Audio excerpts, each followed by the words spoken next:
ഒരു വലിയ കാലഘട്ടമായിരുന്നു.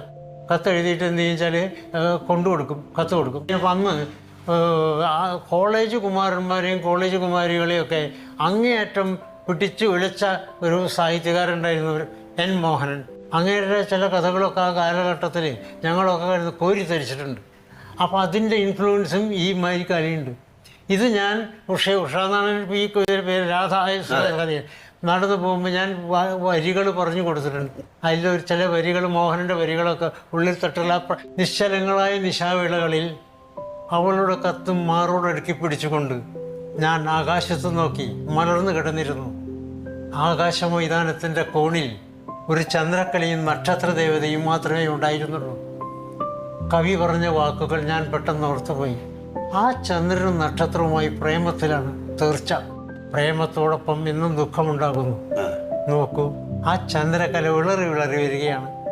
ഇനി അവനെ കാണാൻ അവിടെ ഓടിയെത്തുന്ന ഈ നക്ഷത്ര കന്യക അവൻ്റെ ശൂന്യമായ സിംഹാസനം കണ്ട് വിതുമ്പി കരഞ്ഞു നിൽക്കും. അവനോ ക്ഷയിച്ച് മറിഞ്ഞു മാഞ്ഞിരിക്കും. പ്രേമനിർഭരമായ ഒരു ഹൃദയത്തിന് മാത്രം അറിയാവുന്ന വേദനയോടെ മന്ദമായി ഞാൻ ആശിപ്പിക്കട്ടെ, മിണ്ണിൻ്റെ പൈതലേ, മണ്ണിൻ്റെ മകനായ ഞാൻ നിന്നോട് സഹതപിക്കുന്നു. എന്നാൽ ആകാശത്ത് വീണ്ടും പൗർണമി ഉദിക്കും. നീലമിഴികളിൽ നീർപ്പളുങ്കുമായി ആതിരത്താരം കാത്തു നിൽക്കുകയും ചെയ്തേക്കാം.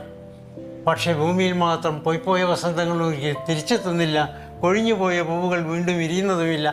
ഇങ്ങനെ പോകുന്നുണ്ട്. ഈ വരി ഇതിപ്പോഴും ഓർത്തിരിക്കുകയല്ലേ? ഉള്ളിലുള്ള ബ്ലഡിലുള്ളതാണ് അതൊക്കെ. പിന്നെ ആ ക്ലാര എന്ന് പറയുന്ന സുമലതയാണ് അഭിനയിച്ചിരിക്കുന്നത്. ആ ക്ലാര എന്ന് പറഞ്ഞാൽ ഒരുപക്ഷെ നമ്മൾ മലയാളത്തിലല്ല, വേറെ ഒരുപാട് ഭാഷയിൽപ്പെട്ട ആൾക്കാരൊക്കെ ഈ സിനിമ കണ്ടിട്ടുണ്ട്. അവർക്കൊക്കെ ക്ലാര എന്ന് പറയുന്ന സ്ത്രീയോടുള്ള ഒരു അഭിനിവേശം, ഒരു സ്നേഹം കാണാം. അത് ഭയങ്കരമാണ്. ആ കുട്ടിയും വളരെ നന്നായിട്ട് ചെയ്തിട്ടുണ്ട്. അപ്പം ഞാൻ അങ്ങയോട് ഒരു കാര്യം ചോദിച്ചാൽ, ആരാണ് ഈ ക്ലാര? അത്